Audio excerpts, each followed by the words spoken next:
तो इस anthology series के पहले एपिसोड का नाम है कि बिल्डिंग में निषेध, जिसका मतलब होता है कि बिल्डिंग के अंदर फीमेल्स का आना मना है। और तभी हम देखते हैं हसन नाम के एक लड़के को जो कि रात के वक्त कहीं से एक फिश लेकर अपने रूम पर जा रहा था। वो अपनी मस्ती में अपने रूम में जा रहा होता है, लेकिन उसके हाथ की उस बड़ी सी मछली से रिश्ता हुआ पानी किसी और भयानक चीज को भी अपनी ओर आकर्षित कर रही होती है। और सबसे बड़ी बात कि ये चीज इंसान नहीं थी। अब ये चीज खाली रिश्ते पानी से नहीं आकर्षित हो रही थी, बल्कि हसन ने अपने फोन पर एक गेम खेला था जिससे ये आकर्षित हो रही थी। खैर हसन अपने कमरे पर आ जाता है जहाँ पर वो अपने एक रूममेट के साथ रहा करता, और उसका रूममेट अभी सो रहा होता है और हसन अपने लिए चाय बनाने लगता है। एंड हु डजंट लव चाय, चाय इज लाइफ। खैर अब वो अपनी धुन में ही अपने काम कर रहा होता है कि तभी उसका ध्यान किसी की आहट पर जाता है और वो पलट कर देखता है तो उसके पीछे पीछे वो भयानक चीज आ गई थी, जो कि असल में एक चुड़ैल है और उसके रूम तक वो पहुंच चुकी थी और वो चुड़ैल उसके रूममेट को खत्म कर देती है। अब ये देखकर हसन की रूह कांप जाती है, लेकिन वो खुद को संभालता है और उस चुड़ैल से बचने के बारे में सोचने लगता है। और एक बार तो वो भागने की भी कोशिश करता है, लेकिन वो चुड़ैल दरवाजे पर आकर उसे जाने से रोक लेती है। खैर अब हसन उसके ऊपर नजर रखने लगता है और उसे अपने बचपन की कुछ बातें याद आती है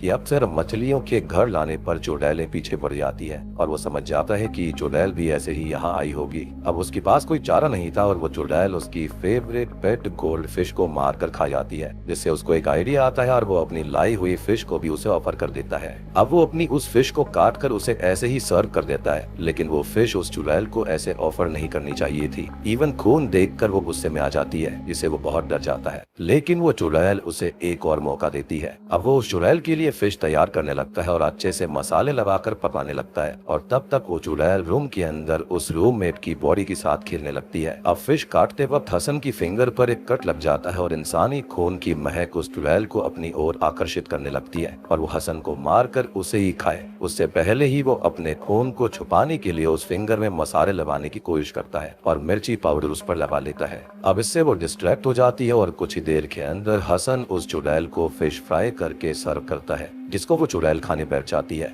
लेकिन इस मछली को खाने से पहले वो चुड़ैल उसके ऊपर अपने मुंह से कोई तार जैसा काला लिक्विड डालती है, यानी कि ये सॉसी टच था, और फिर उसे बड़े चाव से खाने लगती है। खैर अब सीन शिफ्ट हो जाता है और हम हसन को प्रेजेंट टाइम में उसके दोस्तों के साथ देख पाते हैं, जिनको वो एक कहानी सुना रहा था, और वो लोग पूछते हैं कि आगे क्या हुआ। और अब खुद हसन कहानी आगे बताता तब एक दोस्त को खांसी आ जाती है और उस खांसी में खून था, और अब इंसानी खून की महक से उस आदमी के ऊपर वो चुड़ैल अपना हाथ रखती है। और फ्लैशबैक में हम ये देख पाते हैं कि उस दिन हसन के पास भागने का मौका था, लेकिन वो भागा नहीं, बल्कि उसने उस चुड़ैल को अपने फायदे के लिए अपने साथ रखने का फैसला कर लिया, और अपने फायदे के बदले में वो उसे इंसान भी सर्व करता होगा। जिसके साथ ये एपिसोड यही खत्म हो जाता है, यानी कि अब अगला नंबर हसन के किसी दोस्त का होने वाला था। मेरे ख्याल से वो उस चुड़ैल को सेक्सुअल फेवर्स के लिए और बाकी सारी चीजों के लिए, शक्तियों के लिए इस्तेमाल करता होगा। अब दूसरा एपिसोड शुरू होता है जिसका नाम है मिष्टी की चू, यानी कि कुछ मिठाई। और यहाँ पर हम देख पाते हैं महमूद को, जो कि एक छोटी सी स्वीट शॉप चलाता है, यानी कि मिठाई की दुकान चलाता है।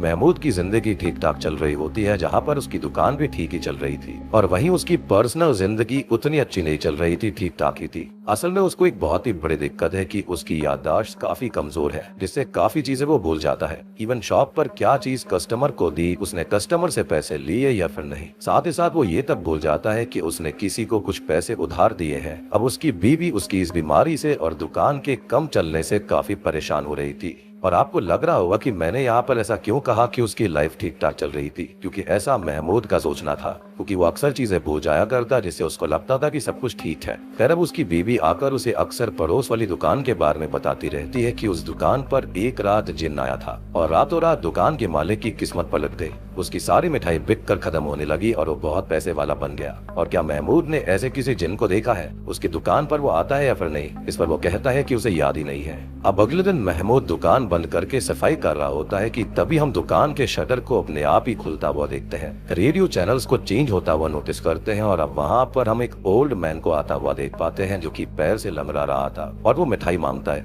लेकिन महमूद दुकान बंद होने का बोलकर उसे जाने के लिए कह देता है। वो आदमी अब बार बार मिठाई मांगता है और महमूद बार बार मना करता है, लेकिन एक टाइम ऐसा आता है कि जब वो आदमी कुछ ऐसी बातें कह देता है जिससे महमूद को डर लगने लगता है और वो उसके लिए मिठाई पैक कर देता है। खैर वो आदमी अपना रूप बदल कर दिखा आता है, कभी छोटी बच्ची बनकर, कभी एक लड़की, तो कभी खुद महमूद का ही रूप वो ले लेता, जिससे कि महमूद बहुत ही डर गया था। अब फिलहाल महमूद को नहीं पता कि वो आदमी कौन है, और वो महमूद को एक डील देता है और मिठाई के बदले एक विश को पूरा करने के लिए बोलता है, और अब वो उसे मिठाई दे देता है, जिसके बाद वो आदमी उसकी विश पूरी करके वहाँ से चला जाता है। तो असल में ये विश होती है तेज बुद्धि और सब कुछ पुराना याद आ जाना और कभी कुछ ना भूलना। तभी महमूद को हर एक छोटी से छोटी चीज याद रहने लगती है जो कि सालों पहले उसके साथ घटी थी। अब इन सब चीजों की वजह से उसकी बीवी बहुत खुश रहने लगी थी, और तभी दुकान पर एक लड़का आता है जो कि महमूद के भूलने की दिक्कत की वजह से उसके पैसे नहीं दे रहा था, और अब महमूद उससे पैसे देने के लिए बोलता है, इवन टाइम, डेट और ये तक बता देता है कि उसने पैसे लिए कैसे थे। अब वो लड़का शॉक्ड रह जाता है और एक के बाद एक लोग दुकान पर आने लगते हैं जो कि उससे पुरानी चीजों का, यहाँ की फिल्म, क्रिकेट वगैरह के सवाल पूछने लगते हैं, और उसको सब कुछ याद था और वो सब कुछ बताता चला जाता है। अब सब कुछ अच्छा ही चल रहा होता है, लेकिन ज्यादा फायदे के साथ बड़ा नुकसान आने में देर नहीं लगती, और अब वो ओल्ड मैन फिर से उससे मिलने आता है और मिठाई मांगता है, लेकिन इस बार महमूद उससे रूडली बात करता है और मिठाई भी खत्म हो चुकी थी, तो वो उसे अगले दिन आने के लिए बोलता है, जिस पर वो आदमी भी जिद करता है, लेकिन महमूद भी अपनी जिद पर अड़ा रहता है कि अभी मिठाई नहीं है और उसे जल्दी भी जाना है, तो वो आदमी यहाँ से चला जाए, और वो आदमी चला जाता है। अब महमूद घर आता है और अब उसकी मेमोरी और ज्यादा बढ़ने लगती है और उसे पीछे की बहुत सारी बातें याद आने लगती हैं। सारी यादें उसके दिमाग में घूमने लगती हैं, अच्छी बुरी, इवन उसे ये तक याद आने लगता है कि अपनी माँ के पेट में वो कैसा था और तब उसकी माँ क्या क्या खाया करती थी, क्या करती थी, उसको सब कुछ याद था। अब महमूद और उसकी बीवी उसकी इस हालत से काफी परेशान थी। खैर अब एक दिन वो अपनी मदर इन लॉ से बात करती है और बातों ही बातों में जेंस की बात निकल आती है, और महमूद ने ऐसा कुछ जिक्र भी किया था, और अब उसकी मदर इन लॉ ये बताती है कि जिन कई तरह के होते हैं, अच्छे और बुरे,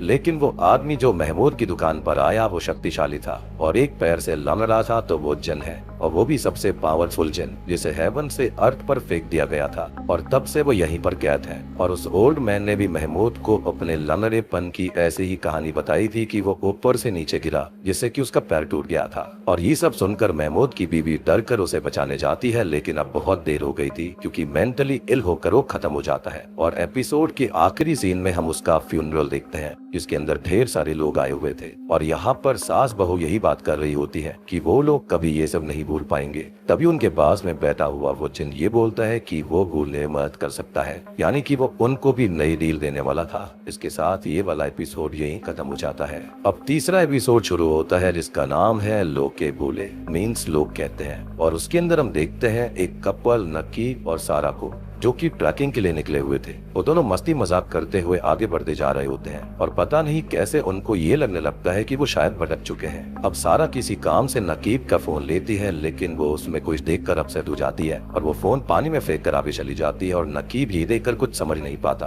और फोन ढूंढने लगता है। अब उसे फोन तो नहीं मिलता, लेकिन किसी इंसान के बाल मिलते हैं जिनसे वो थोड़ा डर जाता है। अब वो दोनों आगे जाकर मदद लेने का डिसाइड करते हैं और यहाँ से निकलने की कोशिश करते हैं, और उनको एक ओल्ड कपल मिलते हैं जहाँ पर वो उनसे थोड़ी बहुत बात करते हैं, उन्हें खाना पीना ऑफर करते हैं, और ओल्ड लेडी सारा की ब्यूटी की तारीफ करने लगती है। अब वो दोनों कपल उनको बताते हैं कि एक गांव एक सुपरस्टिशियस या फिर अंधविश्वास से भरा गांव है, और यहाँ पर हर तरह का अंधविश्वास है और उससे जुड़ी हुई कहानियां प्रचलित है। अब वो दोनों उसको एक डांसर की कहानी सुनाने लगते हैं जो कि बहुत ही सुंदर दिखती थी, और जब वो नाचा करती तो सब लोग उसका डांस देखने आया करते थे और उसको ज्वाइन भी करते थे, लेकिन एक दिन उसकी मिस्टीरियस तरह से मौत हो जाती है, और उस वक्त वो कोम ही कर रही थी, यानी कि अपने बाल को काट रही थी या फिर अपने बाल बना रही थी, जहाँ से ये कहावत निकली कि कोम को ऐसे फेंकने से बुरी चीज है, या फिर मेहमान आते हैं और मौत को साथ लाते हैं। अब कुछ और बात करने के बाद में वो लोग उन्हें एक और कहानी सुनाते हैं, जहाँ पर एक आदमी की दो बीवियां थी, लेकिन उन दोनों की बीच जरा भी नहीं बनती थी, जिससे कि वो आदमी बहुत ही परेशान रहता। और एक दिन उसने फैसला कर लिया कि जो अच्छा खाना बनाएगा वो उसके साथ ही रहेगा, और उन दोनों बीवियों ने बहुत ही प्यार से मेहनत से खाना बनाया, लेकिन उस आदमी ने एक ही खाने को इनकार कर दिया था, जिससे कि एक बीवी ने दूसरी के साथ मिलकर उसको खत्म करके दरिया में फेंक दिया। और यही से वो वाली कहावत निकले कि थोड़ा सा खाना लीजिए, जैसे कि किसी को खाना ऑफर किया जाता है वो वाला, मतलब सिंपल भाषा में कि डिसरिस्पेक्ट नहीं करना चाहिए। अब वो ओल्ड कपल अगली कहानी सुनाते हैं, तो ये कहानी थी एक चोर की, जो कि घने हीरे मोती बेशकीमती कुछ भी नहीं चुराता था, बल्कि खाने के लिए फल और सब्जी ही चुराया करता। लेकिन एक दिन उसे गांव वालों ने पकड़ लिया और उसको बांध कर तब तक उसके पेट में खाने को ठूसते रहे जब तक उसका पेट न फट जाए, और ऐसे ही वो चोर खत्म हो गया था। और यहीं से वो वाली कहावत आई थी कि फल और सब्जी के बीज खाने से पेट के अंदर से पेट उग जाता है और पेट फट जाता है। खैर अब इसी बीच नकीब कुछ काम से थोड़ी दूर जाता है, लेकिन उसने अपने बाल खोल लिए थे जो कि काफी घने और लंबे थे, जिसके लिए वो ओल्ड लेडी उसको मना करती है, लेकिन वो उनकी बात नहीं मानता। खैर अब वो कपल अगली और अंतिम कहानी सुनाता है, जो कि एक लड़की की कहानी होती है जिसे बचपन से ही सजने संवरने का शौक था, बस उसके बाल नहीं थे। और उसके लड़कियों की तरह रहने से और सजने संवरने से उसके पिता को उस पर गुस्सा आया करता। साथ ही साथ वो उसके साथ मारपीट किया करते थे, लेकिन इसका कोई भी फायदा नहीं हुआ क्योंकि उसने खुद को सजना संवारना नहीं छोड़ा था। अब एक दिन उसने बालों की लालसा में अपनी ही माँ के बाल एक कुल्हाड़ी से काटने की कोशिश करी थी और उसके चलते उसके पिता ने उसे देख लिया और पीट कर उसे बंद कर दिया था। और तब से ये माना जाता है कि ये वही लड़का लड़की बनकर नाच रहा था जिसका राज खोलने पर उसे मार दिया गया था, यानी कि जो पहली कहानी इस कपल ने सुनाई थी। और कभी कभार ये कहा जाता है कि यही लड़का उस आदमी की 2 बीवियों में से एक था और उसी को उस आदमी ने छोड़ना चाहा था। अब वहीं कभी कभी ये कहा जाता है कि बेचारा यही था जो कि भटक भटक कर फल खाया करता था, जिसको मार दिया गया था। लेकिन सबसे भयानक लोग ये कहते हैं कि उस दिन उसकी माँ की चीख सुनकर लोगों ने उसे पीट पीट कर खत्म कर दिया, यानी कि जब उसने अपनी माँ के बाल को काटना चाहा था और उसको पेट पर लटका दिया था, तब से ही उसकी स्पिरिट यहाँ वहाँ घूम रही है। और शायद से वही स्पिरिट जिस किसी को भी खुले बालों के साथ में देखती है उसको वह जान से मार देती है या फिर गुस्से में आ जाती है। और तभी हम उस लड़के के गोस्ट को नकीब के पास देखते हैं जो कि उसे जान से मार डालता है। और यहाँ पर सारा को हिचकी आने लगती है, जिससे कि वो ओल्ड लेडी अगली कहावत कहती है कि उसे जरूर कोई याद कर रहा होगा, यानी कि नकीब ने उसको मरने से पहले याद किया। जिसके साथ ये एपिसोड खत्म हो जाता है। अब यहाँ पर क्या ये ओल्ड कपल वही हो सकता है जिसकी बीवियों में से ये एक लड़का था? क्योंकि इतने डिटेल में इन कहानियों का पता होना काफी वियर्ड था इस कपल के लिए। जो भी हो, नकीब और सारा के लिए ये अच्छा नहीं गया। उनकी ट्रैकिंग यहाँ पर पूरी तरह से खराब हो गई। अब आ जाता है फाइनल एपिसोड जिसका नाम है निशेर डार्क, यानी कि एक ऐसी इविल स्पिरिट जो कि आपके चाहने वालों की आवाज को निकाल कर आपको फंसाती है। तो एपिसोड शुरू होता है 2 बच्चों को दिखाते हुए जो कि बीच के किनारे कचरा जमा कर रहे होते हैं। तभी एक बच्चे को दूसरे के बुलाने की आवाज आती है जो कि उसे समुद्र की तरफ बुला रहा था और दूसरा लड़का उसके पास जाता है जो कि उसे अपने साथ कहीं ले जाने लगता है। लेकिन तभी पहले वाले की आवाज पीछे से आती है, जिसे पलटकर दूसरा वाला बच्चा देखता है और उसके पैरों के नीचे से जमीन की जगह आती है, क्योंकि उसके साथ वाला लड़का बीच किनारे पर ही खड़ा था और वो अभी जिसके साथ जा रहा था वो कोई इविल एंटिटी है जो कि उसे अपना असली रूप दिखाती है। और फिर तब से ही वो लड़का किसी को भी नहीं दिखा। अब आते हैं प्रेजेंट टाइम में। तो ये कहानी वो पहले वाला बच्चा सुब्रो नाम के एक सोशल वर्कर और उसकी फ्रेंड को सुना रहा था कि बीच पर अक्सर नशीर बच्चों को या फिर किसी को भी पुकारती है और फिर वो इंसान हमेशा के लिए कहीं गायब हो जाता है। और ऐसे ढेर सारे बच्चे वहाँ से गायब हुए हैं जो कि कभी दोबारा मिले ही नहीं। अब इस चीज के अंदर सुब्रो को थोड़ा इंटरेस्ट आने लगता है और वो इसके बारे में सोचना शुरू कर देता है। इंसानी दिमाग ऐसा ही होता है, जिसके बारे में कहूँ कि ये नहीं करना है वही करने में ज्यादा इंटरेस्ट आता है। और वैसे भी ये एक्सपेरिमेंटल तौर पर करा जा चुका है कि इंसान नेगेटिव चीजें पहले करता है और पॉजिटिव बाद में करने की सोचता है। खैर हम उसका बैकग्राउंड जान लेते हैं। तो उसकी वाइफ अब इस दुनिया में नहीं है, जिसने खुद को खत्म कर लिया था कुछ दिक्कतों की वजह से, और उसकी याद में सुब्रो भी डिप्रेशन में रहने लगा था। अब उसकी अक्सर की आदत थी कि वो अकेलेपन से लड़ने के लिए बीच पर ही जाया करता था और कई बार लोगों ने उसे नशीर दाग के बारे में सचेत करते हुए मना भी किया था कि वहाँ पर नहीं जाना है। और जैसा कि मैंने बताया कि अगर आप ह्यूमन माइंड को चैलेंज करोगे तो वो वही करता है जो कि उसको नहीं करने के लिए बोला जाए।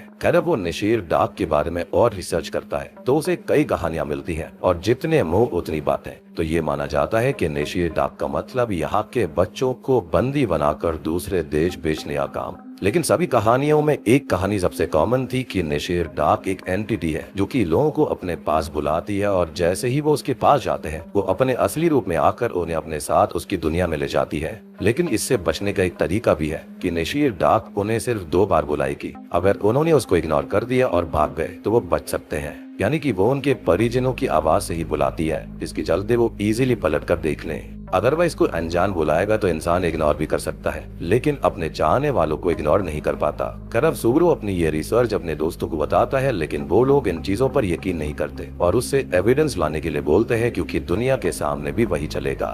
तभी सुब्रू एक कैमरा लेकर अकेले ही बीच पर पहुंच जाता है और रिकॉर्डिंग ऑन करके अपनी माँ से बात करने लगता है। लेकिन तभी सडनली उसे उसकी वाइफ दिखाई देती है समुद्र में खड़ी हुई, और वो उसको बुलाती है, लेकिन वो खुद को जैसे तैसे कंट्रोल करता है। और वो नेशेर डार्क एंटिटी ही थी, क्योंकि उसकी वाइफ तो जिंदा ही नहीं थी। और ये सुब्रू भी जानता है कि वो एंटिटी उसकी वाइफ के रूप में उसको इमोशनल कर रही है, उसको तड़पाने लगती है, जिससे पिघल कर वो उसके पाल जाता है और अब तुरंत ही वो अपने असली रूप में आ जाती है। जिससे बचने के लिए वो पानी से बाहर भागता है और सीन शिफ्ट हो जाता है। अब अगली सुबह सुब्रू उसी बीच पर जागता है और उस बच्ची को देखता है जो कि पानी में जा रहा था, लेकिन वो उसको रोकने की कोशिश करता है, लेकिन वो नहीं मानता और ये बोलता है कि उसे अपना परिवार दिख रहा है और उसका यहाँ पर कोई नहीं है, तो वो कैसे ही अकेला जिएगा। और क्या ये सब वो एंटिटी उस बच्ची को दिखा रही थी? तो ऐसा बिल्कुल भी नहीं है। खैर, अब सुब्रू भी उस बच्चे की बातों में आकर पानी में चला जाता है और जाने से पहले अपनी फ्रेंड को एक वॉइस मैसेज भेज देता है। अब एपिसोड की एंडिंग में उसकी फ्रेंड वो मैसेज देखती है, तो उसने अपनी रिसर्च को कंप्लीट करने की रिक्वेस्ट अपनी फ्रेंड से की थी, और उसकी रिसर्च कुछ और नहीं बल्कि सीरीज की स्टार्टिंग वाली कहानियों का ही अंश है। लाइक वो मछली वाली चुड़ैल, वो जिन और सारा बिन नकीब जो कि तब से मिसिंग है। मीन्स उस ओल्ड कपल के अंदर भी कुछ था, जैसे कि मैंने बताया था। और हो सकता है कि वो उस गोस्ट बच्चे के पेरेंट्स हों जो कि अब उसे इंसान सर्व करते हैं। Now coming back to the story, Subru की फ्रेंड अब बीच पर जाती है और यहाँ पर उसको वही बच्चा मिलता है जो कि कुछ सीन्स पहले सुब्रू को पानी में ले रहा था। लेकिन ये कैसा बच्चा है? तो वो बच्चा असली सच बताता है कि सुब्रू को पानी ने असल में उस बच्चे के रूप के अंदर वो एंटिटी ले गई थी। इसी के साथ ये सीरीज यहीं पर खत्म हो जाती है। यानी कि सुब्रू इन सारी की सारी ओल्ड कहानियों के ऊपर रिसर्च करते करते खुद उस कहानी का पार्ट बन चुका था, और नेशेर डार्क असलियत में होती है, ये बात भी साबित हो चुकी थी। जब नेशेर डार्क को ये पता चला कि यहाँ पर जो सुब्रू है वो अपनी बीवी की आवाज से उसके पास नहीं जाएगा, तो उसने यहाँ पर एक दूसरा सहारा चुना, एक बच्चे का रूप लिया। ये सारी कहानियां कहीं ना कहीं बांग्लादेश के अंदर और कोलकाता के अंदर काफी सारे लोगों ने सुनी होंगी, इनफैक्ट सबने ही सुनी होंगी। और ये सीरीज उनका ही एक निचोड़ है जो कि मेरे ख्याल से काफी ब्यूटीफुली एग्जीक्यूटेड है। सबसे बढ़िया बात यह है कि कहानियां अंत में आकर कैसे मिलती हैं, वो भी काफी अच्छा लगा। बाकी आप लोग बताना कि आपको ये सीरीज कैसे लगी। मुझे पर्सनली काफी पसंद आई है। वीडियो पसंद आई है तो लाइक कर देना, चैनल के ऊपर नए हैं तो सब्सक्राइब कर लीजिए।